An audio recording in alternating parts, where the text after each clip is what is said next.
I want to try a new format. Instead of doing the league, I prefer to review the league, a league I've done. Why? Because I noticed I'm really struggling to focus, to concentrate on the game while recording. So, and this means I've making too many mistakes, in my opinion, in the leagues I've played, so I prefer to probably play alone and then review the league. I hope this new format can be also more enjoyable because of course the video will last less. So really let me know if you prefer this way or not. Let's talk about this archetype, Altar Tron, which became Pactdoll Tron. I've played this deck a lot. Of course, since the release first of All That Glitters and then of MH3, this deck hasn't been a good choice anymore, because against All That Glitter you could run some responses post-side, but in general you were too much slower. And then in the first phase of MH3, the metagame was full of Ponza, so definitely not a good choice, this one. And then Glee rose up, and Glee is probably even worse than Glitter, so this deck disappeared. But now we have Pactdoll Terror, which is a pretty strong card. It's very strong, this card. It's a 4 mana drop, which already has a good ATB, because when you play it you already gain 1 life and the opponent already loses 1 life. And I mean, you can close the games also without the combo, only with storming with the artifacts. So, and also it is a 3/4, which also can do an interesting combat. So I really like this card. I think it is very powerful. I've tried also in a Affinity Shell, but I've noticed that this card requires a lot of mana to be cast, to storm with artifacts. So probably the Tron is the best shell for it, even though, for example, I will show you this list. I've also tried with Ethereum Sculptor, which is, in my opinion, is a really great card with Foundry Inspector in a Affinity list. And this, I think this has some potential, but I don't have I'm pretty lazy on working on this deck, so I prefer to concentrate on Tron. So, why I called this archetype midrange? Because in my head, Altar Tron is a combo deck. So this is another list, for example. So with Steerings, with Kinsmith, I really love Steerings and Kinsmith, with 4 Ashnod Altar, with I also was running the Candy Trail, but I guess Ichor Wellspring in this metagame is better because you need volume. So I prefer a list like this one, but I've seen online the results they're making, especially Sadin Raken made a lot of trophies with this archetype. And all the lists I've seen are mid-range lists. So they have like 2 altars, no Kinsmith, no Steerings. Some people run only 3 Pactdoll Terror. So I really wanted to understand why people were playing a mid-range shell. I mean, this is a mid-range because of course you have a combo, but your combo is very slow. So I tried this list. Of course I made some adjustments because I can't play with 70 lands. I mean, I think this deck can't play with 70 lands. As I already said in a previous video, I do not remember, if you want to keep with 2 lands, you have to run at least 19 lands. Less than 19 lands is not acceptable. Why? Then you can ask me, why then you're playing instead in this list 70 lands? Because you have some strong combinations of cards which make you keep with only 1 land. So you have 8 Chromatic Star. I mean, Wizard Rocket is like a Chromatic Star in this precise case, and Steerings. So you can keep with 1 land also a forest steerings, or land, rocket, star steerings. So you have a certain combination of cards. Instead, if you look at this list, you don't have any combination of cards. You can think about on the draw keeping with only one land if you win, for example, a star, but I mean, it is too risky. So in this shell, I don't think you can run less than 19 lands. If you remember, the first Golgari lists had 18 lands. Why people shift from 18 lands to 19 and then to 20 lands? Because it is not sustainable to play with less than 19 lands if you want to keep with 2 lands. So that's why I raised up the number, and of course I added these 2 Polluted Mire because I mean, these are black lands, so useful in general, and they can turn them up into a cycling card, because you can find the polluted and then cycle it. So I think this is the best solution. Another problem with 19 lands decks is that they usually go on mana screw. If you ever played an affinity with 19 lands, you can understand me, because sometimes, okay, you see 2 lands in the initial end, but then you go in mana screw. So why this deck doesn't go in mana screw? Because you have the map.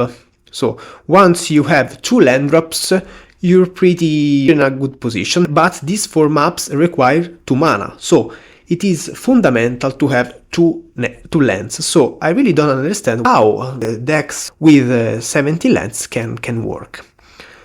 So this was the first adjustment. Then I cut the refractor. I mean, the refractor is a good card, but in general I feel like I don't need so much color in this shell. I'm not Flicker Tron. I really need probably 1 black source, 2 black source, so I don't care about Energy Refractor. Of course it's strictly better than Wizard Rocket in some spots, but Wizard Rocket makes the curve better. So for example I can go turn 1 Wizard Rocket, turn 2 Swamp Dispute, or I can go Wizard Rocket, turn 2 Ichor, turn 3 Wizard Rocket can fix the mana, for example a black one, and let me play a Dispute. So instead with the Refractor I would have too many drops with 2 mana, so it would be more powerful probably, but also more clunky.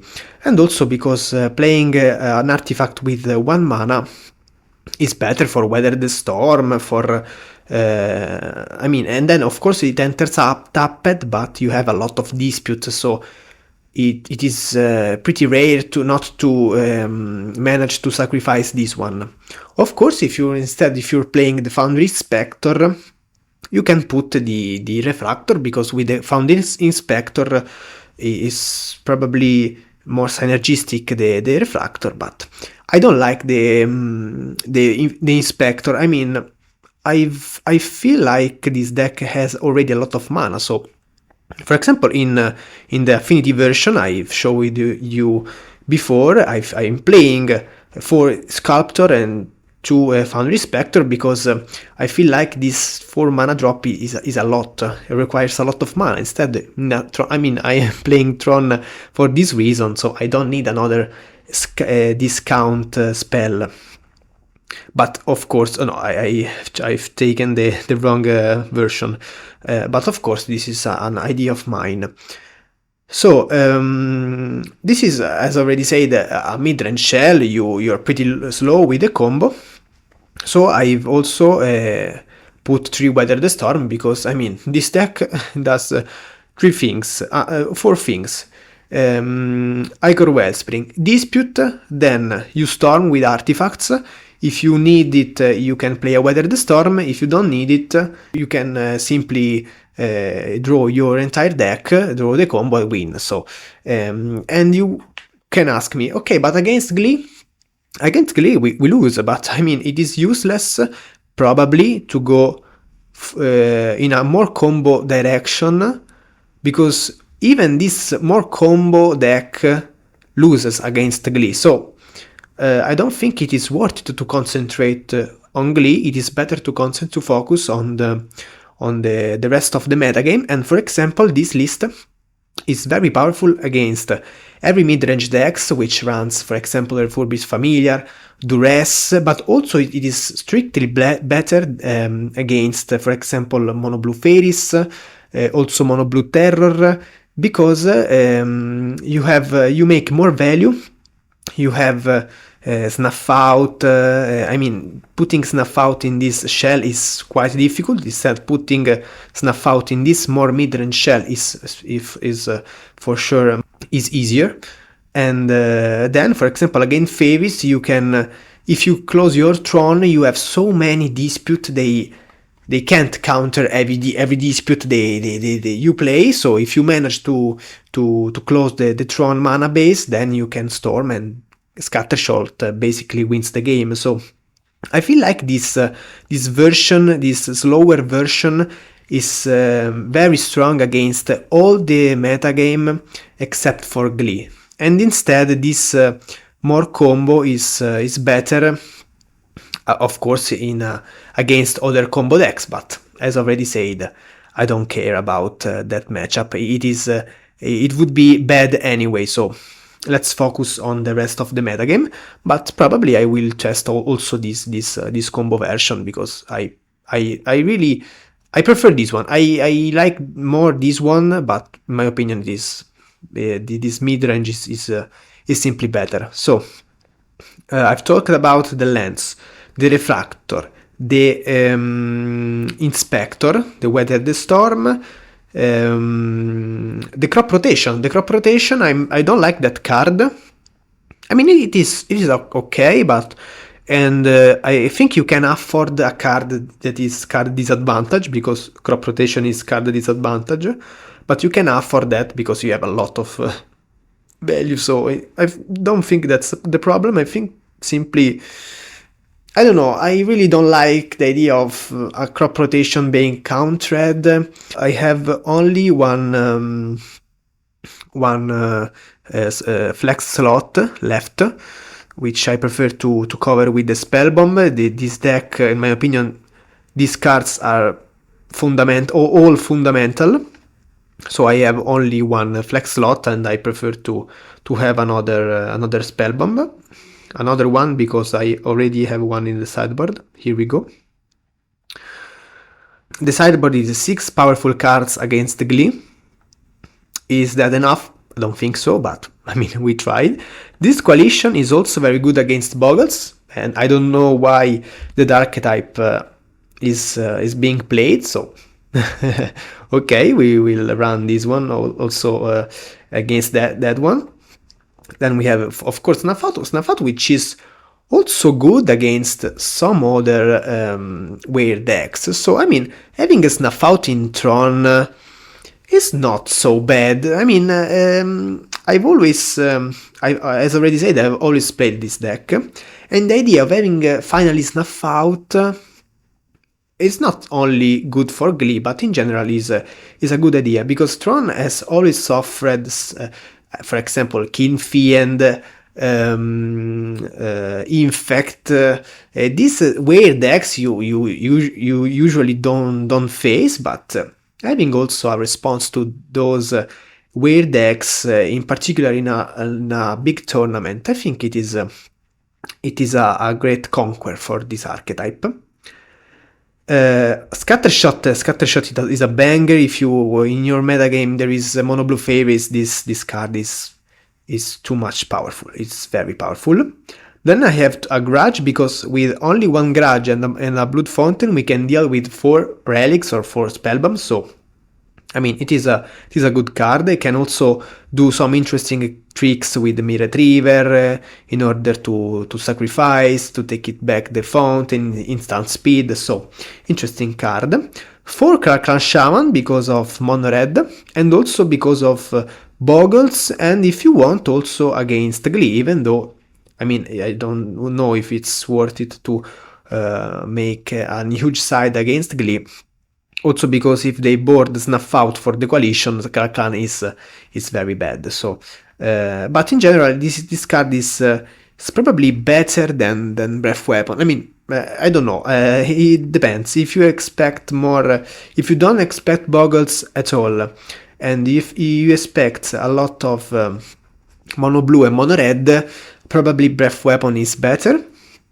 Instead, if you expect Boggles or if you like this card against Glee, you can keep this playset.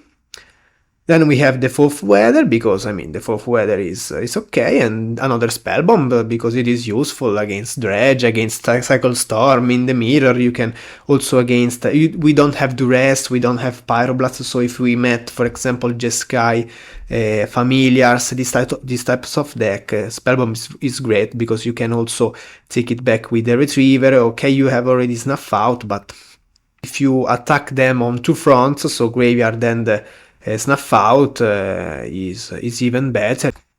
So let's go to review the first match. 1, 2, 3, 4, 5, okay.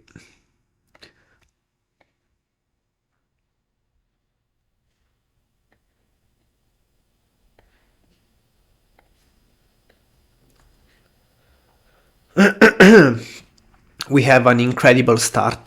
I mean, this is the perfect start against a lot of decks. So, hoping them not to be Glee. They can be Glee at this point, and I simply jump my Golem Foundry and 2 Chromatic Star because I want to put a Golem on the battlefield to make pressure since the next turn. Even though I'm not still, I'm not sure they are on Glee yet. So here I have already 3 counters on the Foundry. They go Dispute, and unfortunately they go Duress. So I didn't play around Duress, but I guess it is okay because I have 7 Disputes in my deck. I have 3 draws, 1 of turn and 2 from the Chromatic Star, so I mean it is okay. And then of course Eviscerator has flashback, so if you draw an Eviscerator, you really don't need that Dispute. So here I make a lot of artifacts, so my foundries get charge, and I mean this start against a lot of archetypes would be incredible, but unfortunately we are against Glee, and bad news.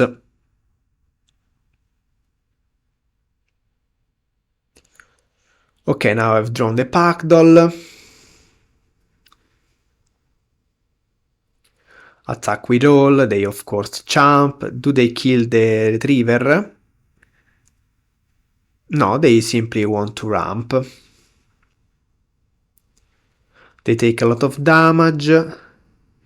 Here I go first Eviscerator because I think I can't deal 10 damage with the Pactdoll. Even though I have a lot of mana, it is pretty difficult to do that. So I make my Eviscerator.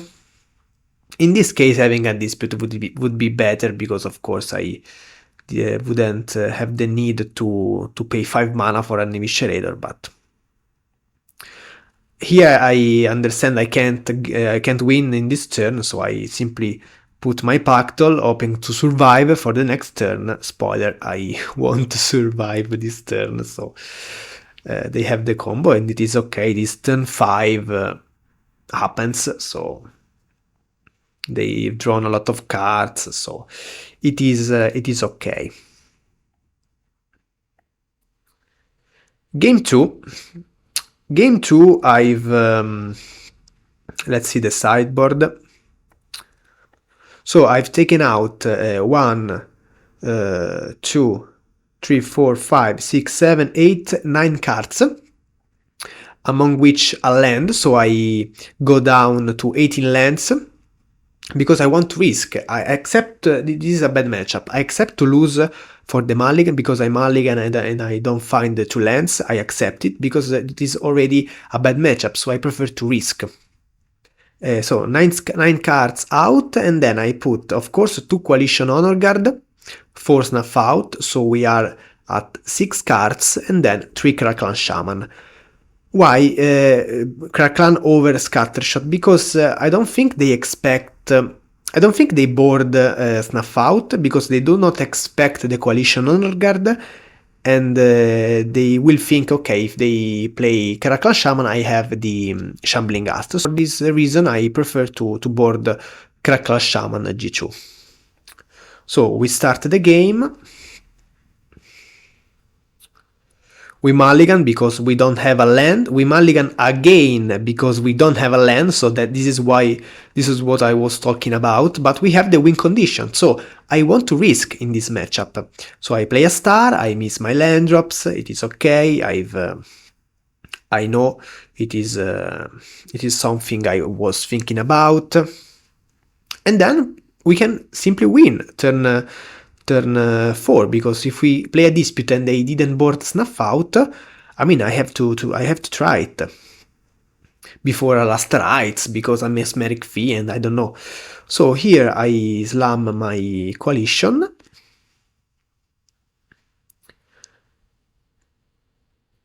They Eviscerator, I don't know why, and they concede. So, I mean, the strategy paid off. So, pretty stupid game. Then G3 is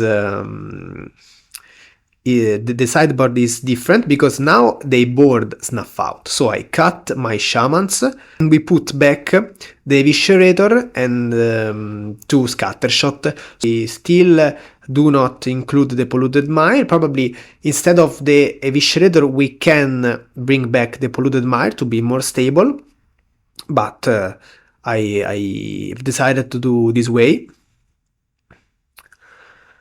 And now we are lucky because we open with 3 lands. Also we drew a map, and so now it is a game. I mean, it is not still a game, because if they go turn 2 Lizard, turn 3 kill is not a game, but we have time to develop our plan. They deal this important damage.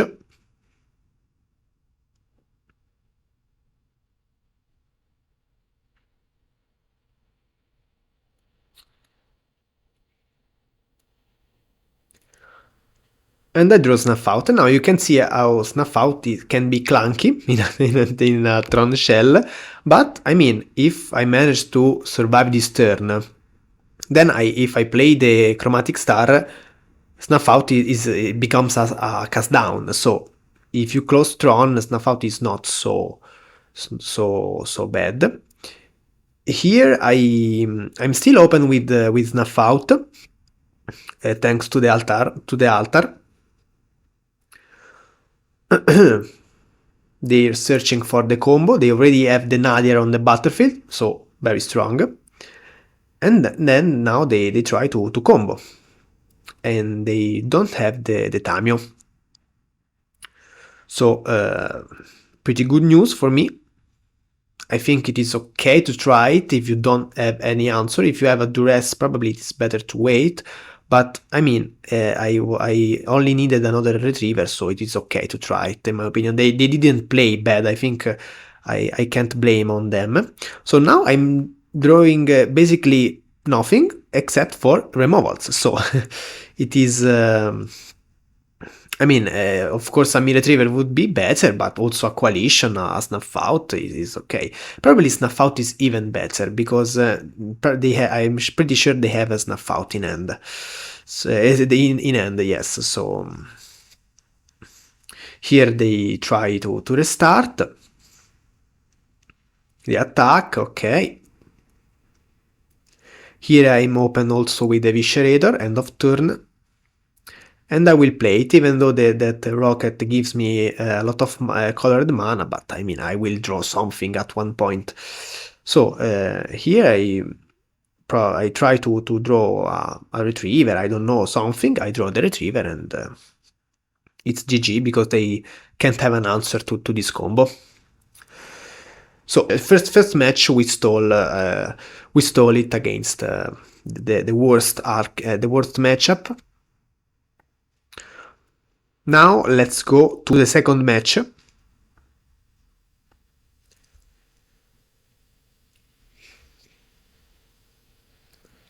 Second match, we are on the play with a good hand. Here I decided to go Swamp Blood Fountain because my idea is to play first Eviscerator. In this way I can find another land with another Tron land and then play the expedition, but I guess I don't need it anymore because I draw the second expedition. So here they are on Cawgate, so it is a very good matchup. I also draw an Urza's Tower. So now I take the counterspell on the Terror, Pactdoll Terror, and for me it is the best counterspell they can play, because I have a recursion for creatures. I only need one Pactdoll Terror on the battlefield to win. I can also win the Golem Foundry, so I really don't care about the Pactdoll. I have also another one, but here of course I decided to make value first. And then here there is an interesting spot, because I think they make a good play by playing this Lorien. I mean, if you go tap out, and then next turn you can have potentially very strong answers. So here I have a choice. I can go the Dispute of Pactdoll and then bring the 2 Pactdoll back with the Blood Fountain. But of course, first I attack, because I don't see the Basilisk, and my clock is an interesting clock. So I could also play another Pactdoll in this spot, but I guess my idea is to play a Journey to Nowhere, and then I can play the Dispute, Treasure, and then Eviscerator on the Treasure. So and of course, if I play Pactdoll here, I'm quite clunky with the mana, so it is correct to wait. Here I attack. They don't want to play the Journey or the Trap and Charm. I think that's a really good idea. They see the Basilisk, so now they are ahead. I have to decide. I have to make this Dispute, of course. And I think they're doing a good job by not playing the Journey to Nowhere, because if I sacrifice, of course, the Pactdoll, they are forced to exile one of their creatures. So they're pretty right. Here I make this decision not to play around Trap and Charm, because if they play Trap and Charm in this spot, I would still have 4 Myr Retriever in my deck. So if they go Trap and Charm in this spot, I still have the Weather the Storm to survive, and on the other hand they run maximum 2 Trap and Charm. So even though if they exile my graveyard and exile 2 Myr Retriever, I have the other 2 Myr Retrievers. So in this spot taking a Trap and Charm was fine. Then I've drawn all my playset of Pactdoll Terror. Here I put my Myr, I dispute my Myr, take back the Fountain. In this way I really play around a lot of Graveyard 8, make a lot of ATBs, thanks to the Artifact Storm turn. And then I can play, of course, my Weather the Storm and gain some turns. Here I gain a lot of life, hoping them not to draw the second Basilisk. By the way, they pump the cat, because I mean they are 14 life points, and against a Pactdoll Terror is not enough. So then they play another Modern Age, so they're telling me they don't have double answer, and I have the combo, so pretty easy. I can also play around Trap and Charm, so I mean, if they go like Destroy Evil, I have another Pactdoll. I mean, I'm pretty covered against all their spells. So here they're letting me doing some triggers. They have a counter spell in hand. They play it now to make me waste some time, I guess. Probably they were trying to understand if there were some ways to stop this loop. Spoiler, there wasn't. And here I simply close the game. I mean, so now you can see Blood Fountain. It is bastard card in these archetypes, can help you. And this archetype can help you play around the Graveyard 8, around the counter spell. I mean, it is a banger. So this was the first game. So, second game. Let's see the sideboard. So I take out 1, 2, 3, 4, 5, 6 cards. 6 cards. So why Weather the Storm out? Because I feel like their pressure is not so relevant. Of course, I would have lost the previous game without a Weather the Storm, but now I'm putting the Scattershot because I think they take out the Prismatic Strands. I mean, it doesn't make sense to keep the Prismatic Strands against me, so I can now put the Scattershot. I also have the Coalition Honor Guard, and I put it, so Weather the Storm is less important. And I also put 2 Snuff Out, so 6 cards in, 1, 2, 3, 4, 5, 6 cards out. Foundry, I always take out Foundry against every Dust to Dust deck, because I don't mind having the Foundry on the battlefield. It is a strong card, it is a strong target against Dust to Dust, so, and I can easily win without it, so I really don't care about that. And of course Spellbomb, it is useless in this matchup, so to Snuff Out, to Coalition, to Scattershot, and this 3 Weather, 2 Foundry, 1 Spellbomb.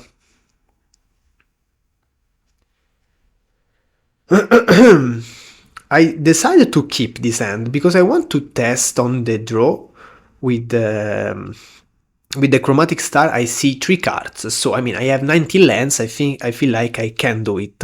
Instead, with 17 lands, that would be more risky. So now I draw some powerful cards. I have already the Snuff Out. If they decide to go like turn 3, pump the creature, I can still kill it.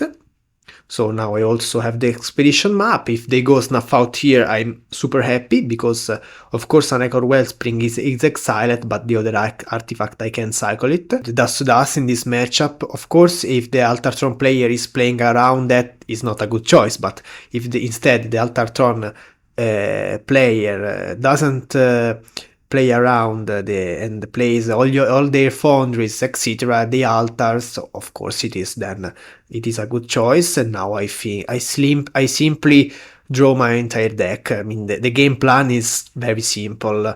Ichor Wellspring, Deadly Dispute, Eviscerator, Insight, and I think it is quite simple. So now let's check it out, how I don't die. So, first of all, Pactdoll. If they counter it, I don't care. They don't counter it, so I gain a lot of life, also with this fountain. So, here I'll also play my map. Now they can go like Dust to Dust on Pactdoll and Blood Fountain, but I have the Eviscerator, so I don't care about that.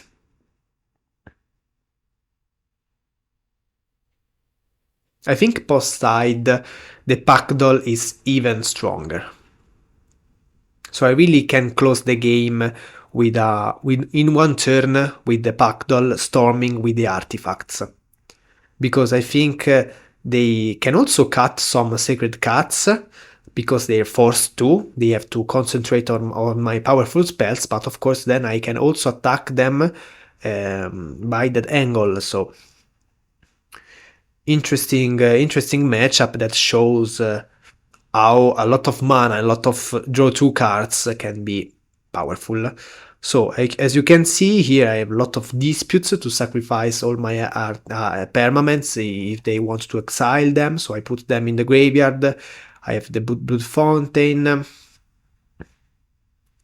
I'm not playing around too many things. I want to accelerate, to cast my draw 2 cards, because even though they find strong combinations of Dust to Dust, Counterspell, and Trap and Charm, I feel like I draw so more cards than them, so then I can find a way to close the game. I mean, even though they managed to exile my Blood Fountain, etc. So now I'm storming. I have this Scattershot. Of course, I will wait to cast this Scattershot. In this way, I can also take the Modern Age and every other creature they're playing. Another Pactdoll. Here I have the Go Excess and Scatter. Didn't expect this card. I have 2 Pactdoll in my graveyard, so 2 other in my deck, and then they go Trap and Charm, and of course I sacrifice the Retriever, I take back the Fountain with the Dispute, and I'm quite happy. So now I make a treasure, they exile the graveyard, they exile only 1 Retriever, 2 Pactdoll, that's not really a problem. They can't counter this Blood Fountain. I mean, they can have Spell Pierce, but I don't think Spell Pierce is a Cawgate card in this moment, so I decided not to play around it, because I don't want them to untap and play Counterspell on that, of course, even though I have a lot of draws, so...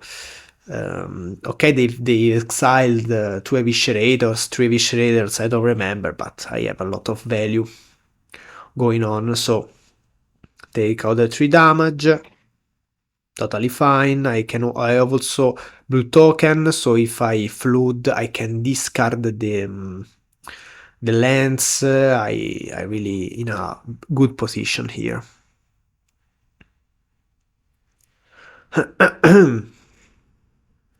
Here I decided to drain a lot of lives because they're not seeing the Basilisk.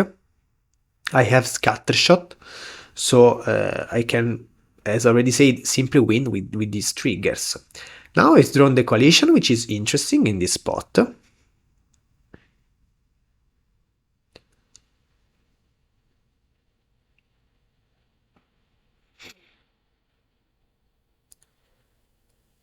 Honestly, I could keep this Chromatic Star in my hand, because of a Storm count for the next turn. But here I think I have I have 3 Chromatic Star, 2 Wizard Rocket, 2 Blue Token, 1 Expedition Map. I feel like I can storm again, so I wanted to have the triggers of these little artifacts from the Pactdoll. So now they kept the Coalition. I guess it is okay, but I mean, now I can snuff out the Coalition, make a huge turn, and attack them with my own Coalition, and take them to 10 life points. Let's see if this works. So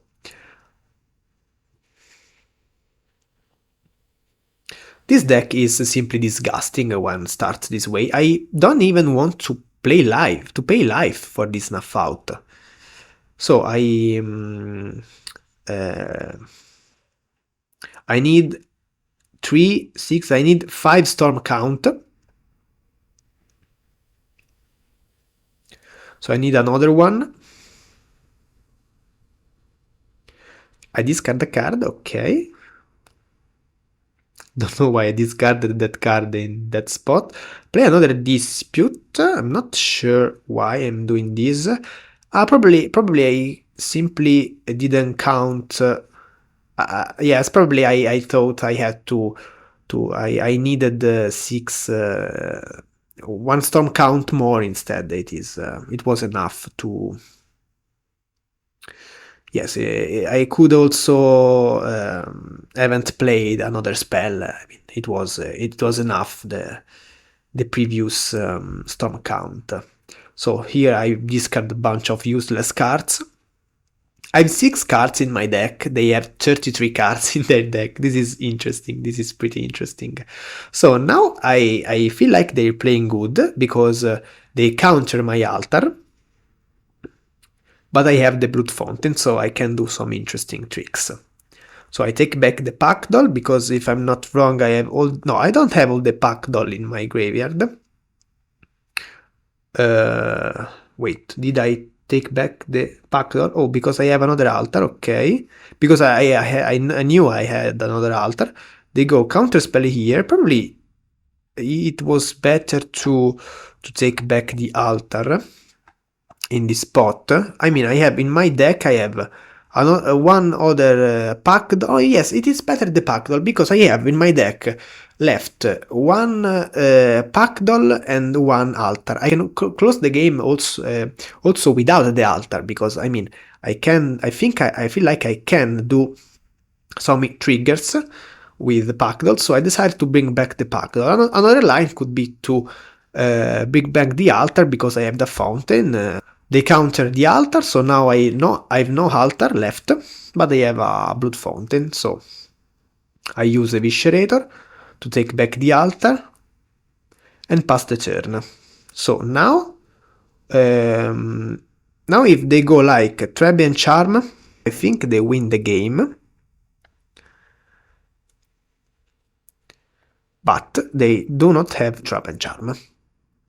Spoiler.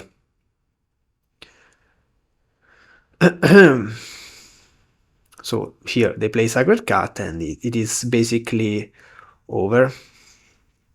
Thanks to the fountain. I mean, and this card in these grinding matchups is a banger. So now I play 2 Pactdoll, so in this way I can somehow close the game even without the altar. So now I have no cards in my deck, but I have the fountain, so I can play the Myr Retriever. I can they go to 5. I can go like Snuff Out on Retriever, take 2 artifacts and they die, or I can simply take back the altar with the Retriever. I have also Scattershot. I mean, I have some triggers. I don't know how much mana without the altar I would have, but in general I have a lot of ways to win. So I guess taking back the Pactdoll with the Retriever wasn't a bad play. I mean, probably really similar to taking back the altar. I mean, this is another game which is very hard to lose if you play some way. So now I simply get back to Myr Retriever, and then the altar, of course. So altar.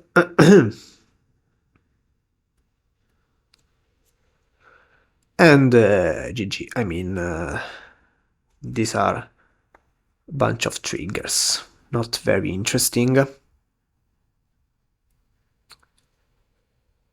GG. Third match against Luffy. I guess one bad aspect about reviewing then playing the league is that you can already see the result, but I mean, it is a little spoiler, but I think the most interesting part of the game is the game plan, is the gameplay. So Okay, so now I go Ichor Wellspring, Chromatic Star. Here you can see why I prefer these cheap artifacts than the Refractor, because I can go like turn 3, crack the artifact and play the Dispute. In this particular case I decided not to, because I want this black land to be on the battlefield. Laffy is the best Grixis Affinity player. They are trying to put a race as soon as they can.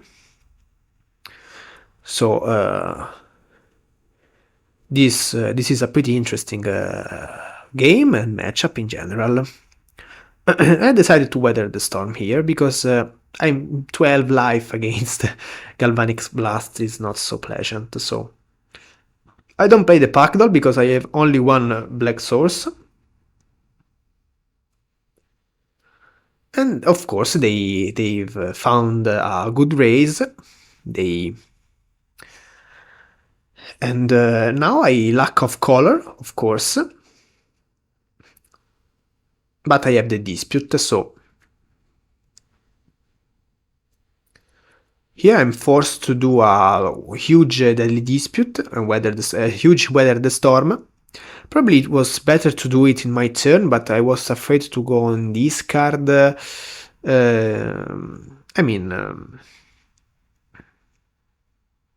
have the Pactdoll in my hand, so yeah, probably here this weather is not so good, but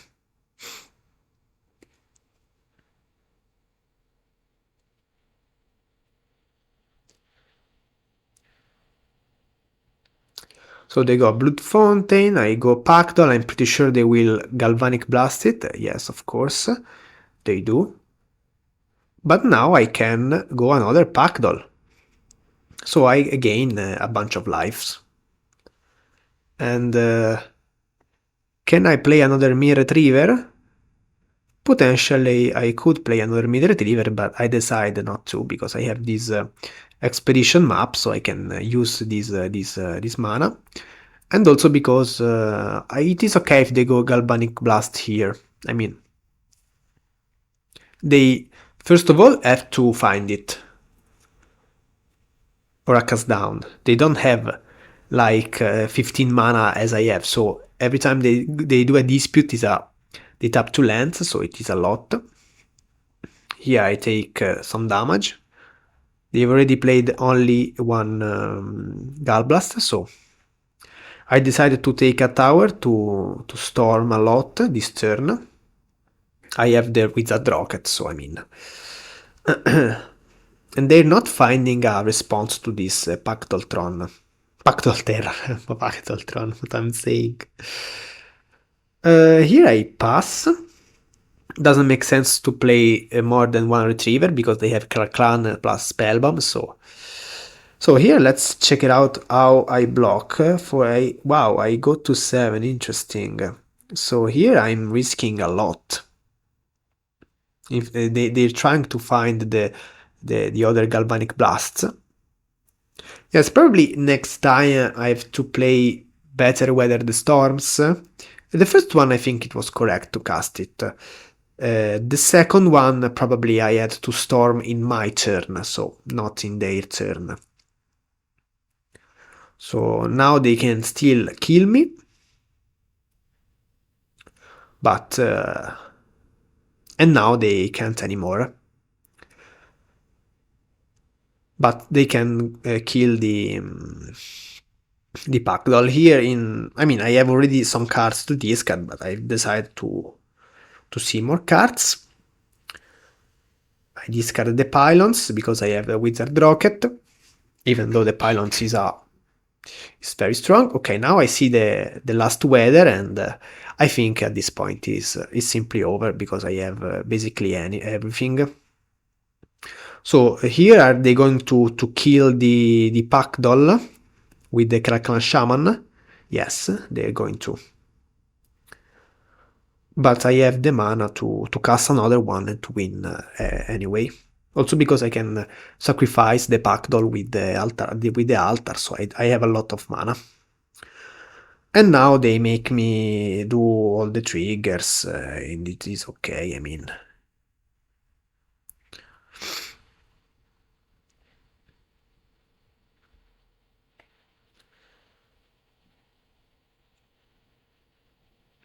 Here I make a mistake because I take back a Pactdoll instead of a Myr Retriever, but I guess it's not that important. I mean, they can go like another Spellbomb, like removal on the Myr Retriever plus Spellbomb. Yes, they could. And they could stop the combo, but at that point I can simply win with the Pactdoll and some and a bunch of artifacts, so I'm not worried about that. So they play another fountain, they discard, they play munition, don't care at all about that munition, and they don't have the spell bomb, so I can easily take back all my artifacts with Blood Fountain. Also in this game you can see Blood Fountain, how much is powerful. So G2, let's check it out, the sideboard. So I take out one Spellbomb and put one Grudge. I think I'm already happy with three Weather the Storm. I don't want more Weather the Storm. And I don't need anything else. So, for example, if you play with a more combo Tron, you will suffer more this matchup because you have less volume, so the rat is pretty annoying. Instead, with this version, the rat doesn't do basically anything. I mean, this is a good piece because 1 mana 2/1 flyer is a strong raise, so in terms of raise it's very strong, but in terms of value it is not. So Foundry is good against Affinity because of course they have Shaman, but we can force the Shaman. So if, for example, if I have 12 counters on the Foundry, I can put 2 golems, okay, you rat, okay, then I put other 2 golems, so Foundry is very strong in this matchup. They have flying creatures, okay, but we have Weather the Storm, we have Pactdoll, so I'm not worried about that. They don't run Cast into the Fire, Gorilla Shaman is bad, so... But of course you can see how being... how it is important to know your strategy. Luffy is the best pilot on Grixis Affinity and knows exactly what he's doing. He's making a good race, he's drawing a lot to make a good race, try to finish us with the Galvanics, so... another pilot, I mean, they were close to win the first game, because with 2 Galvanic Plus they could win with the second and the third one, they could win the first game, because thanks to their game plan, thanks to their strategy. So here's why the pilot makes a lot of differences. So now I'm charging the Golem Foundry, and so in this way I can jump. I've made a weather. Now I'm pretty safe. I have another weather. I have the Blood Fountain. I have strong engines as regards the draws. So you can see how good are these Polluted Mire. In the first game that was a land drop, a black land drop, so very useful. And then here they turned the 2 maps into draw 1 card, so into draw 1 cards, so very powerful. So now they don't have the spell bomb, so I can make my disgusting loops. Here, do I take the... okay, I take back the fountain with the altar, not with the Eviscerator, because I think here I want to play Weather the Storm. I mean, if I don't play the Weather the Storm here, I'm going to retire from Magic.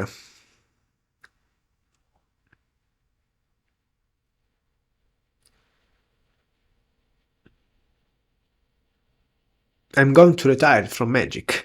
Okay, I didn't have the color, makes sense. Probably I had to be more conservative. I don't know. It is very fast, this review, so I can't quite see all the lines, but in general, I mean, I guess I was already in a good position. So here basically I won. I mean, every turn I exchange their removal for basically anything, because I can loop. I play my Pactdoll. They kill it. They do everything they want. Then I play the Myr Retriever. I take back. I play the Fountain. I take back the Retriever and the other pieces. So with the Retriever and the Blood Fountain, you have potentially infinite artifacts if you have infinite mana. So of course I don't have infinite mana, I have only 3 black sources, but now they're running out of removal spells, so they're forced to sacrifice the shaman. And so simply I'm taking out cards from their hand in a free way. So this is with, and of course I'm not. Probably here I'm worried about the clock, so I'm not playing very good, very clean. But I mean, in real, this game is impossible to lose. It's very impossible to lose. You have infinite everything. Also, if they play Nihil Spellbomb, I mean, you can play around it. So it's very powerful. For example, you can like sacrifice the fountain, they go spellbomb, you sacrifice the retriever, take back the fountain. Yes, I have also a really big foundry, which I will use to force the shaman, because now I have understood they have the shaman. They activated the shaman ability because they don't have their removal. So now I'm forcing the shaman by taking all these by putting on the battlefield all the golems, so, and make a huge combat. So of course in this way I'm wasting. I can also play the Pactdoll, and in response to the trigger I can play the golem token. So it is a way to win in an instant speed. But my brain was only focused on not to lose this game. So as I already said, in real this is impossible to lose. Online they can steal it somehow. So I was not very. I didn't play very good for a clock reason. Now I force the Krark-Clan, because if they don't activate it, they die with the combat. But of course I could have done in a million other ways, better ways. But I mean, I'm simply now showing you how this deck is disgusting against a midrange. I'm still 20 life points. I have million cards in hands, and I have infinite artifacts thanks to the retriever and oh, they have the removal thanks to the retriever and the fountain. So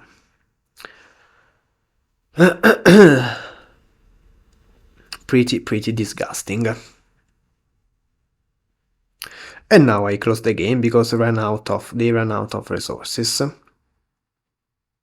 So here another incredible match won by the Blood Fountain, basically. I've also thought about increasing the number of Blood Fountain, but yes, probably that's a line.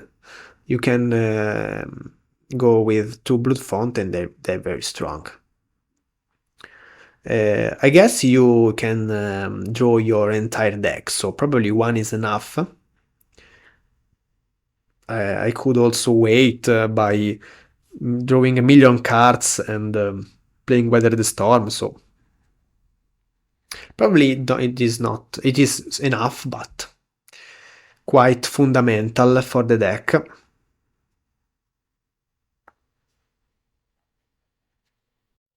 Okay, now let's see the 4th match. I don't remember against which deck. Now we will see it.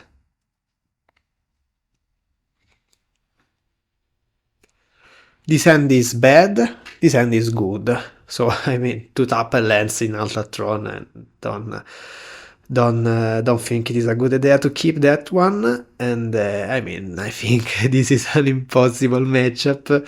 G1, so... And they also had the perfect start. I mean, Priest of Titania, Quirion Ranger, Initiative. Okay, what can I tell you? And if I'm not wrong, they also play Timberwatch. Okay, I mean, this is on the play. This is unbeatable.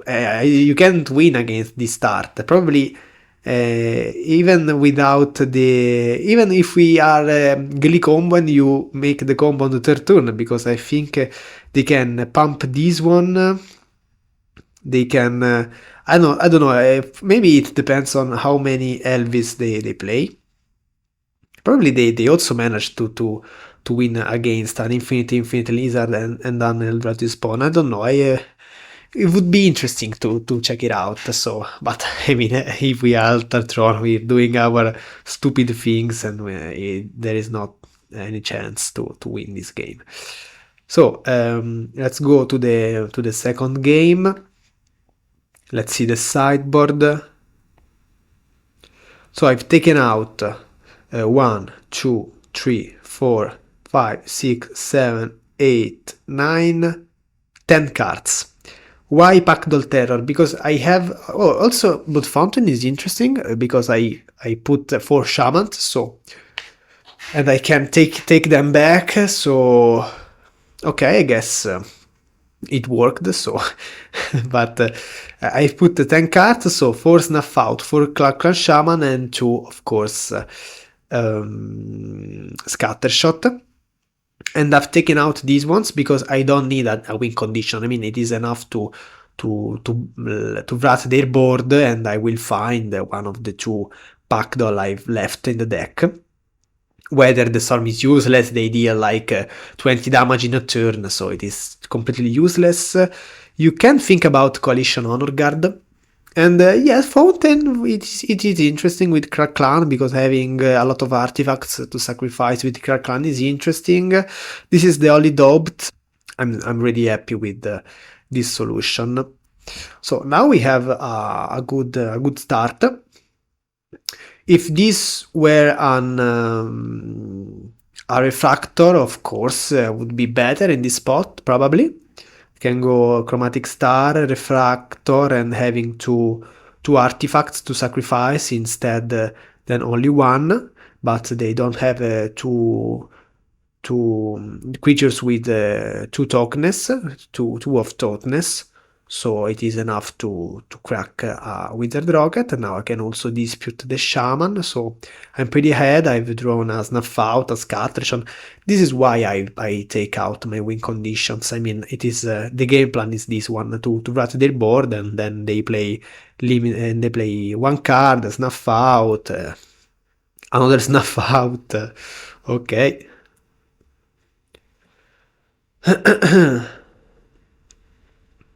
2 mana, they play this limited card, and the matchup is pretty useless. Of course, I mean, it is not so bad, because they take they do not permit to have the colors, but I have 4 Expedition map, I have Conduit Pylons, I have other Chromatic Star and Withered Rocket, so if they don't put a clock, it is not a problem at all. Wait, what have I done here? Why did I play this land? Why did I play the Urza Power Plant when I had the map? Probably because, oh yes, because I don't want to sacrifice the map in order to take a land. I want to dispute the map, if I'm not wrong. Yes, I want to dispute the map, yes. Yes, I didn't understand why, but then I realized, and it is, and I think it is a good choice.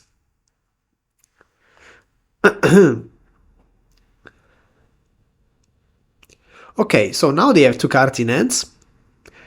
The only problem would be an initiative, because even Hydra is not a problem at this point. Don't think they run any graveyard 8 card. I am not even I mean, now I can make the Tron, but as you can see, I haven't completed my Tron, so this deck can also win without completing the Tron if you have powerful spells. So Krark-Clan is very cheap, Snuff Out is super cheap, Scattershot also is a 3 mana spell, I mean. Okay, now they go Avenging Hunter, which is huge.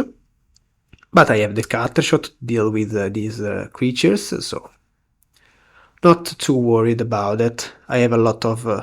I have an Eviscerator in the graveyard, an Eviscerator in my hand, so... I mean, could go worse. Million cards. So I play the Shaman, I wrath I kill the Avenging Hunter and then I Scattershot. My aim was to steal the initiative, because I like threw away this Scattershot, but instead I have another Scattershot, 2 other Krark-Clan in the deck, so and I already have a Krark-Clan on the battlefield, so I don't care much about wasting this Scattershot on 2 1/3 weak creatures. And but of course my plan to steal the initiative was pretty bad, because of course they have some creatures to protect it, so but I guess I still have a lot of time. I can also kill the skeleton they make, so they really struggling to have a strong race in this case. So even though they have the initiative, I don't care. Here I've drawn a lot of lands. Here I try to steal. Of course they're going to block, and then I wrath and play my Myr Retriever probably.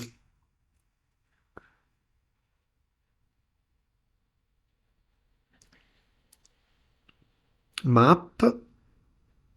I don't play the Retriever because I'm afraid of another Masked Vandal. Yes, for sure. So I bet they have some creature that can block, so I guess it is not important to play Myr Retriever. It is more important to play around another Masked Vandal. So now I simply cycle the... No, I don't cycle. I first try to take out all the lands from my deck. Now I can go retrieve because I have the Dispute. I have also, of course, some Eviscerator. No, I don't have any Eviscerator left, but I have the Dispute. So also the Snuff Out. So I guess making the Snuff Out on my own Myr Retriever is pretty bad, but it is fun to notice that I have 15 cards in my deck and they have 37 cards in their deck. So this is pretty funny and can make you aware of the card advantage engine of the deck. So here I block, but I'm not interested in taking back the altar because I have a lot of removals. So even though if they exile this one, I don't care. I play Shaman, I wrath, I find the combo, and then GG.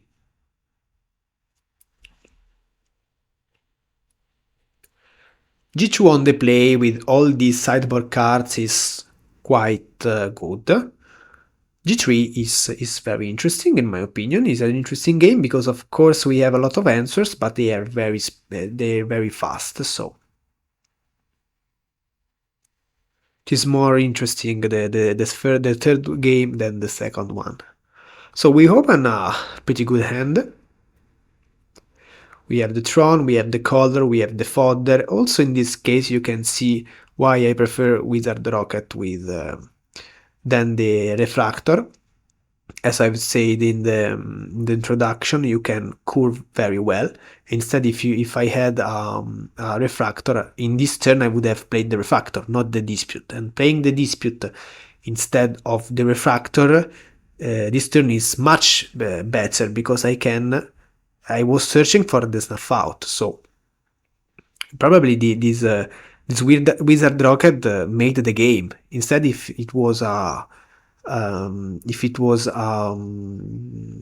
energy refractor, I would have lost this game. So that's why sometimes weaker spells but cheaper in terms of mana can save you, because you can make a better curve and win some trades. I mean, I've won this trade, so I also sacrificed the third turn Tron to make that play, because it was too important to have the Snuff Out in that turn to prevent them from playing an early initiative. And then, of course, the game now is a very... we are pretty ahead because they have a few cards in hands. They have... I don't care about this Retriever. They don't have they don't have mana. They don't have a board. They have few cards in hands. I have a lot of mana, a lot of card in hand, and also a win condition, which is the Pactdoll. So pretty interesting game. And you can see how Snuff Out can work. Of course, I was lucky to draw the Swamp, to draw the Snuff Out, but it works. I mean, it won't work every time, but it will work sometimes. And this is important, because you can scam matchups in very bad matchups, because this is a very bad matchup, but with this sideboard, you can win.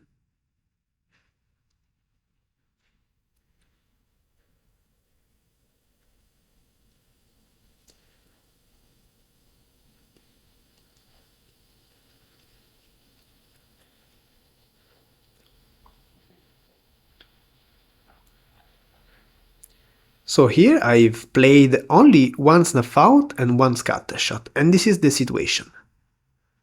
So it is a matter of a few spells, but powerful ones, and being played in the key turn. So in the turn I've played the Snuff Out on the Prince of Letinia was the right timing. You can't be late. You can have all the powerful spells, but if you don't play them on time, you're still dead. So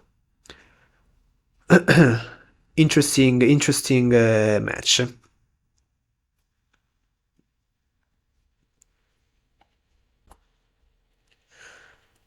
Let's see the last match.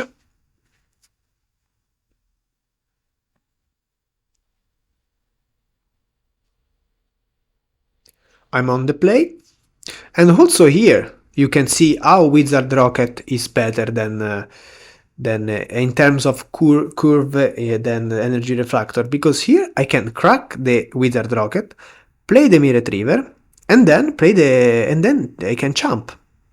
So in this case, the Wizard Rocket is strictly better, because with the Refractor I couldn't have a block, so they could have deal another damage.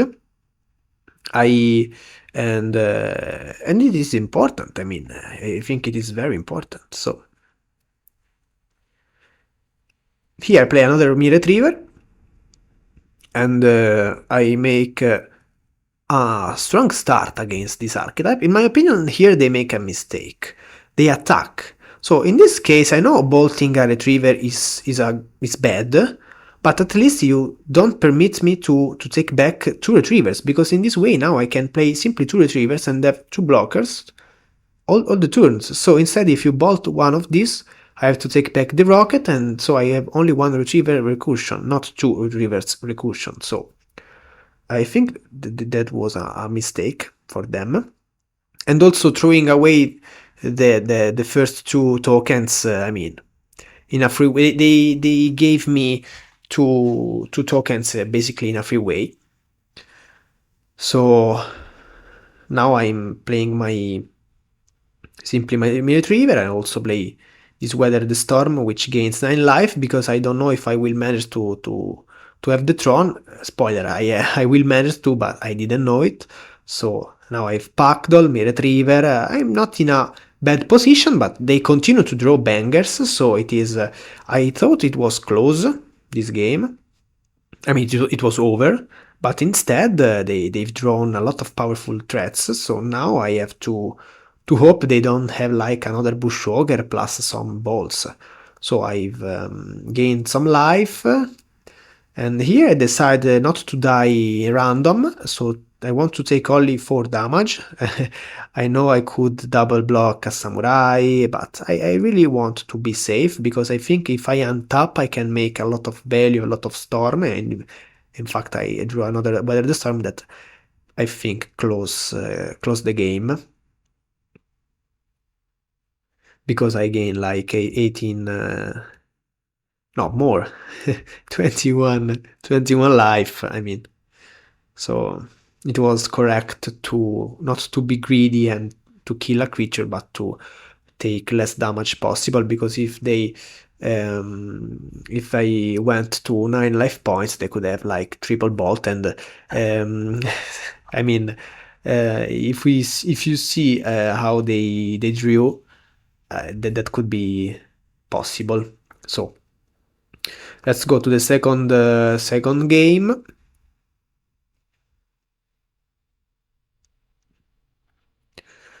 The sideboard is pretty straight.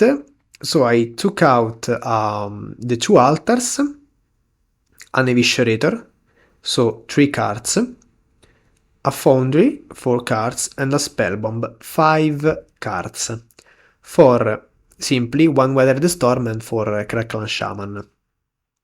So why not the Scattershot?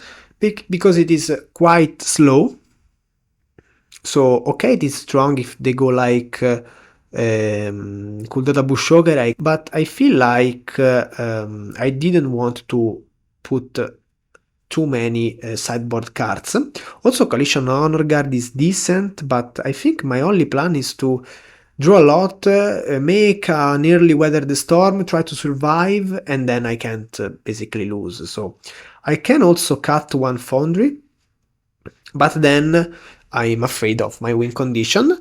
But probably it is better to cut the last Foundry. I mean, I really can simply win with the Pactdoll triggers, and I also have the Fountain. I don't think putting the Relic is a good idea for them, because it slows them a lot. It slows them down a lot. So Fountain is basically a win condition, because I can take, as already said, against Affinity, I can take infinite artifacts with a Myr Retriever loop. I say infinite, of course, if you have infinite mana, but I mean, if you have a bunch of mana, you can take back a bunch of artifacts. So even though if they kill the Pactdoll, I can take it back. They don't gain life, so it is a matter of simply 20 artifacts entering the battlefield, and this deck can definitely do it. So probably yes, Golem Foundry is pretty useless, and I can take, I can put a Coalition or a Scattershot, or even an Ancient Grudge. No, Ancient Grudge is if they see like 4 relics, if they siding in, also a Grudge can be useful. You can play around Relic, by the way, with all these disputes. You can put a Myr Retriever, sacrifice the Fountain, they crack, in response to you sack the Myr Retriever, you take back the Fountain, so you can play around somehow. So probably Ancient Grudge is not the best solution. In order to survive, you can cut the last Golem Foundry and put a Scattershot or a Coalition Honor Guard. I think cutting 1 Eviscerator is okay. I mean, you have already a lot of value, so I don't want to die with a million cards in hand while they're dealing me 20 damage. So here I have a start, a good start. I have to draw a Shaman, stuff like that. So here you can see Foundry is useless. I mean, probably yeah, a Coalition, Honor Guard, a Scattershot would be much better. So here I start to storm, and in this case, Wizard Rocket is much better than has been much better than the Refractor, because Refractor needs 2 mana to filter 1 mana. Instead, having precise mana in this turn was exact mana in this turn was fundamental, because I would have lost a lot of mana with the Refractor. Instead, with the Wizard, I don't lose all that mana, so I can make a bigger Weather the Storm. So I really like Wizard Rocket because it reminds me a lot of Chromatic Star, and Chromatic Star is a banger, is a very strong card. So Wizard Rocket is quite good. Okay, they attack with all. I block the Goblin, take back the Wellspring. Probably a little speculative this Wellspring. I have a lot of mana, so. But now the Foundry becomes quite useful because I mean, but I've already drawn a survival card. So if I didn't draw the Weather the Storm or the Krark-Clan, I mean, it was better to have. Would have been better to have the Scattershot or the Coalition, but I guess it is still okay. So now I simply can't lose. I mean, I can lose. Of course, here I wait them for playing a Kuldota, because if I rat in my turn and then they go Kuldota Bushwalker, is a disaster. So I simply wait. I play my Dispute on the Krark-Clan. I have the Foundry with already 5 counters on it, so they have to smash it. And if they smash it, I simply create a Golem, and it is still okay. I take 3 damage. It is not a disaster. They see the Relic, but at this point it is useless, because I have also the Fountain, so I can crack the Fountain, play the Myr, and take back the Fountain. I mean, it is. I can lose this game anymore, even though I haven't the altar. I'm no win condition. I mean, I have the win condition of Golem Foundry, but even without it, I would have won anyway, because I mean, it is this Pactdoll is very powerful card. Recently in Pauper, we have a lot of 4 drops. 4 mana powerful drops. In the past, we only had like a Black Monarch. White Monarch was also played. Now we have Murmuring Mystic, Pactdoll Terror, Chrysalis, of course, also the Monarch. We have a 4 mana a lot of 4 mana win conditions in Pauper, and it is interesting because for the 4th turn it's not so far. So we of course we have the Archaeomancer. We have a lot of interesting 4 mana drops. Okay, so this was the league. This was the first league I've made with this mid-range shell. I've already made a previous league with a more similar version to this combo, and it went very bad. It went 1-4, but in real would have gone 2-3, which is still a bad result, but better than 1-4. But because I had an issue with layout. So when you have this is interesting way if you're going to play Tron, when you have a lot of artifacts on the battlefield, on the board, sometimes also happened to me in the past, when the opponent is attacking, the layout changes, and can happen that an artifact can cover your Myr Retriever. So I was going to jump with my Myr Retriever, the Myr Enforcer, by the opponent, but the layout changed, the expedition map covered the Myr Retriever, and I couldn't click on the Myr Retriever in order to block. So then they dealt like 4 damage, Galvanic Blast, and they won the game. And I think if I'm not wrong, that was G3, and if I managed to untap, I had a lot of powerful spells. I felt like I couldn't lose that game. So I think, of course, I asked refund. So if these things happen to you, ask refund. They will refund you. So I think that league would have gone better than a 1-4, at least a 2-3. And this is the second one. Of course, I'm going to review this one because I prefer to review, not because I want to show only my good results. I don't care at all if I win or if I lose. The only thing I care is to play in a good way my deck and to have a decent deck, because it is useless if I record a video with a deck that doesn't work or that it is bad played. So that doesn't make sense to show you the league in which I play bad and the list didn't work. So it was not this list. It was similar, but not this list. So I would like to also to have like videos in which I go 2-3. I go also 1-4 or 0-5. I don't care, but I have to play good. So if I play good, I will show you anyway. So as regards this list, it is disgusting. I mean, if they ban Basking Broadscale, I think this deck is the next one to be not fair. If you dodge Broadscale, and you have some cards against it, so you can steal it somehow.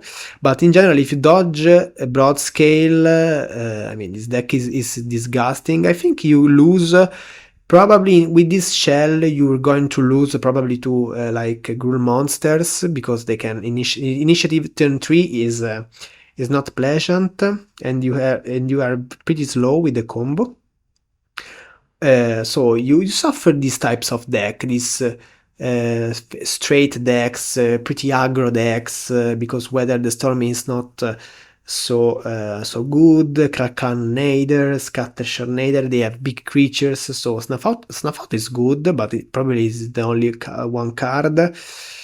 And so I was joking. I don't know if banning Basking Broadscale would be enough to make this deck the next tier 0.